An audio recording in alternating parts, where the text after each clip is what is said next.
My name is Layla, and I'm 37 years old. I work as a homemaker and have been married to my husband Jimmy for 13 years. Currently, we live together as a family of four with our daughter Karen and my mother-in-law. A few years ago, after my father-in-law passed away, we moved in with my mother-in-law at her home. Living with her turned out to be far from peaceful. Soon after we moved in, she began to criticize and harass me.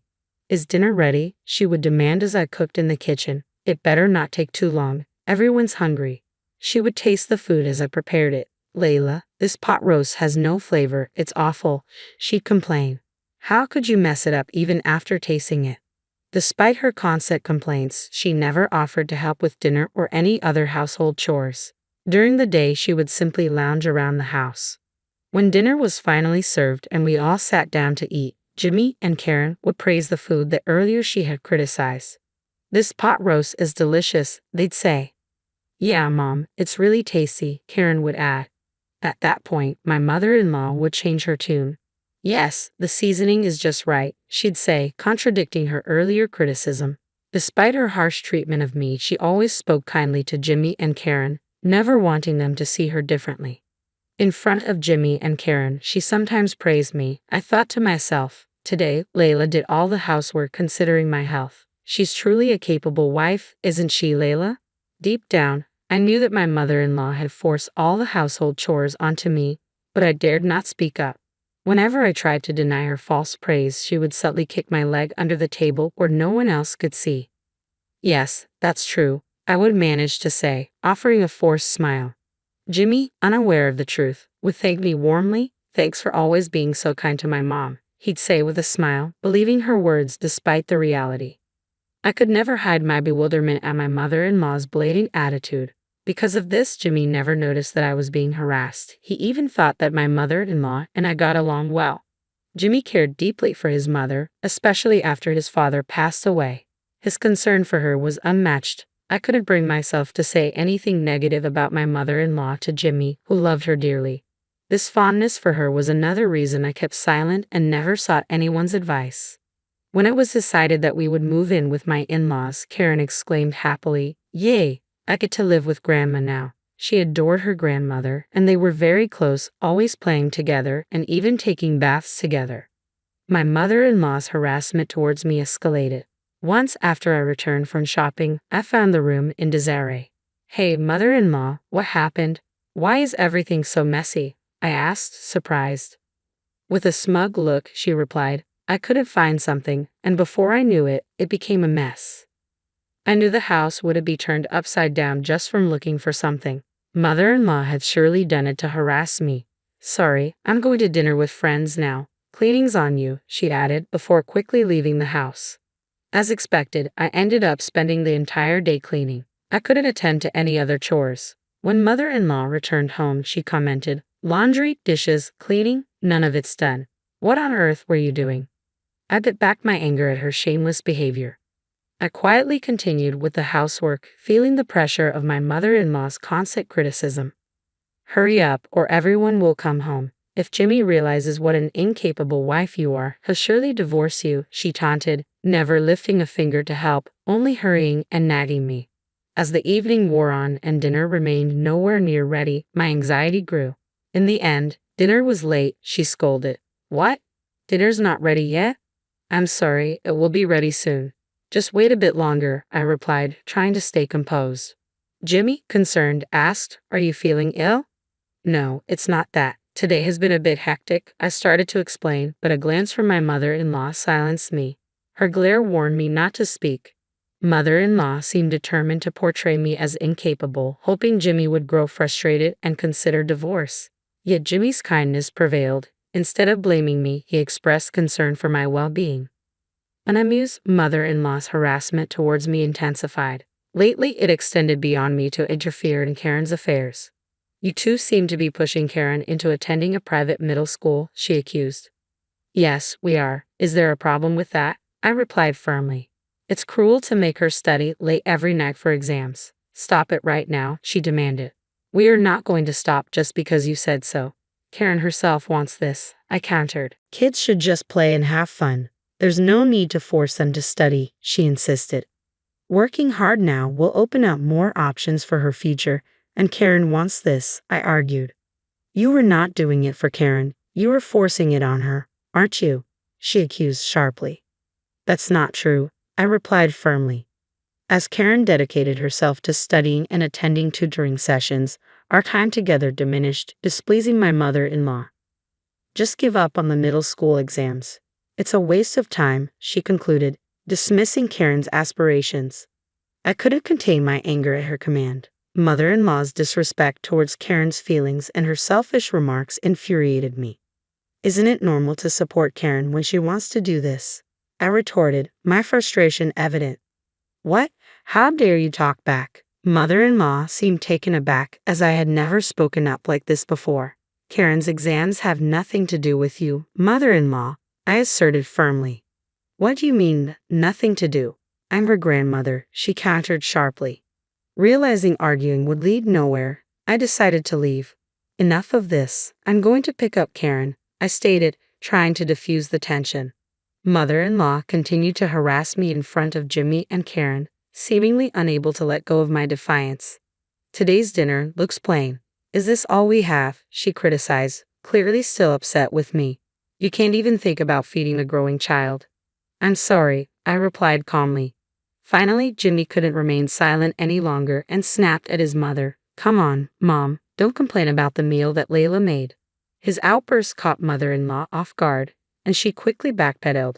Oh, I'm sorry. That's not what I meant to say. Not wanting to escalate the conflict further, I brushed it off. It's fine.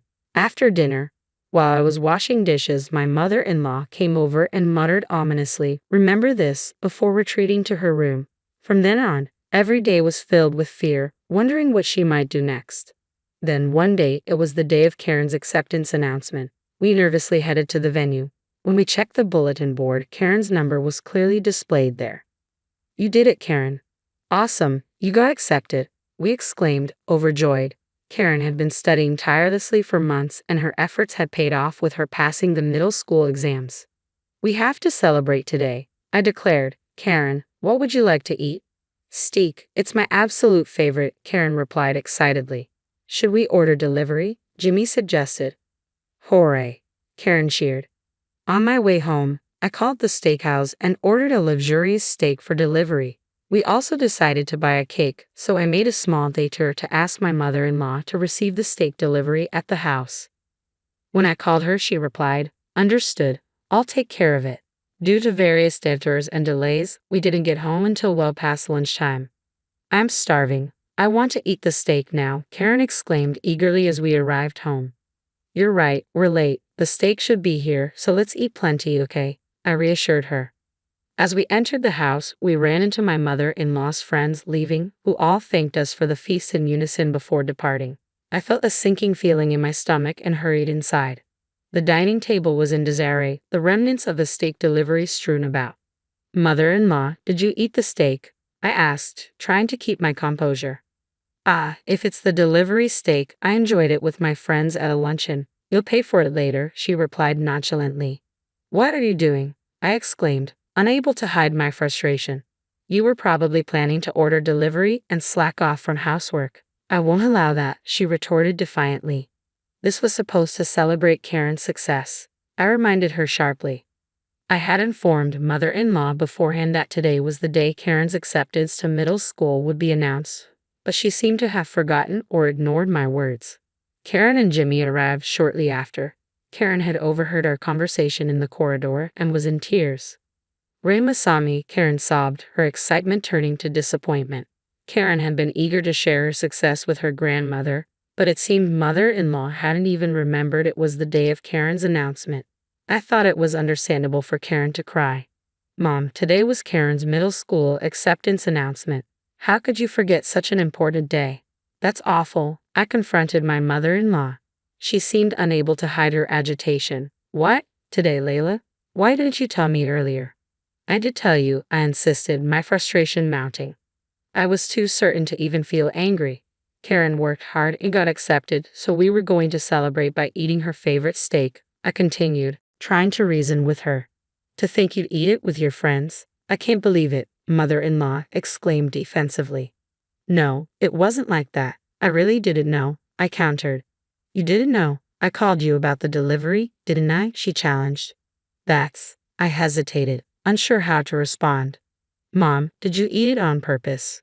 Karen asked tearfully. On purpose, you say? Mother-in-law's face paled, and she began to sweat. Desperately, she tried to think of an excuse but seemed at a loss for words. I've suspected this for a while, but you really are harassing Layla, aren't you? I confronted her directly. It seemed Jimmy had a vague idea of what was going on, but since I hadn't talked to him about it, he had watched the situation unfold silently. Suddenly, mother-in-law approached Karen and said, I'm sorry. Let's all go to the steakhouse. I'll pack, Karen responded bitterly. I hate Grandma. She pushed mother-in-law away and rushed to her room. The shock of being rejected by her beloved granddaughter seemed to hit mother-in-law hard. She froze, sitting on the floor where she had landed. Later, I gathered the courage to tell Jimmy everything about how mother-in-law had been harassing me. Why didn't you tell me sooner? Jimmy asked, his expression grave. I couldn't say anything when I thought about you and Karen, I replied, feeling a mix of relief and regret. I'm sorry for forcing you to endure this all this time, Jimmy said earnestly. You don't have to endure it anymore. Jimmy suggested that we move to ensure I wouldn't be harassed anymore. Since Karen also expressed her desire not to live with mother-in-law anymore, we were able to leave the house without any reservations. Thank you, I said gratefully. On moving day, while I was packing, mother-in-law came into the room. Are you really leaving the house? She asked, her face showing signs of sadness. Yes, you must be glad to be away from someone you hate, I replied, trying to keep my emotions in check. I don't exactly hate you, mother-in-law said softly. Could you please leave? You're in the way of my packing, I replied firmly, trying to drive her out of the room. She suddenly began to plead, please don't leave. I'll apologize for everything. Please. I can't bear to be apart from Karen, mother-in-law cried, refusing to let go despite my explanations. Feeling stuck, I made a proposal. Actually, we are moving to my parents' house. If you really can't bear to be apart from Karen, will you come with us? There was a moment of silence, then unexpected laughter filled the room. My father has a very stern and scary face, I added, half-jokingly, knowing mother-in-law was aware of this. Surprisingly, she agreed. I understand. That's fine with me, she said, shocking me with her acceptance. It became clear that mother-in-law's desire to be with Karen outweighed everything else. Since she wouldn't dare to harass me in front of my parents, and knowing I could report any issues to my father, I reluctantly agreed to live together. Jimmy reassured me, if anything happens with my mom coming along, feel free to kick her out. So we all moved to my parents' house and our cohabitation began. My father, aware of how mother-in-law had treated me and disrupted Karen's celebration, didn't directly blame her. However, his silent disapproval was palpable, causing mother-in-law to speak less and appear downcast. When my mother-in-law moved in with us, she surprised me by readily helping with the housework and working hard. I couldn't help but chuckle at her transformed appearance. Life went on without incident for a while, but eventually, mother-in-law reached her breaking point and yelled, I'm sick of this house. My father is intimidating and Karen can't get through to him. Jimmy's attitude toward mother-in-law had grown colder as he struggled to endure various tensions. Karen, let's go home together. Mother-in-law tried to forcefully pull a resistant Karen out of the house. Mother-in-law, stop it. Can't you see Karen doesn't want to go? I intervened. It's better to be with me than in this house, mother-in-law insisted. Just then, my father arrived. What are you doing? Knock it off, he demanded. Frightened by my father's stern tone, mother-in-law froze in fear. I allowed you to live with us because you said you didn't want to be apart from your granddaughter. But if you try to take Karen against her will, I'll call the police for kidnapping, my father warned. I didn't mean it that way, mother-in-law muttered, visibly shaken. Hearing my father's outburst, Jimmy rushed over. Mom, what are you doing? Just leave us. We can't deal with you anymore. I'm cutting ties completely. No, no way, mother-in-law protested. Karen shook off mother-in-law's hand and screamed, Get out. Even mother-in-law seemed shocked by Karen's outburst, dropping her shoulders and leaving the house in tears. Now, she lives a lonely life back at her own house. Afterward, mother-in-law became reclusive and even neighbors and friends began to keep their distance. On the other hand, our family lives peacefully every day. Karen studies diligently at her private school, and Jimmy has grown close to my parents, especially my father, with whom he enjoys daily drinks. Reflecting on everything, I wish I had spoken to Jimmy earlier and moved to my parents' house.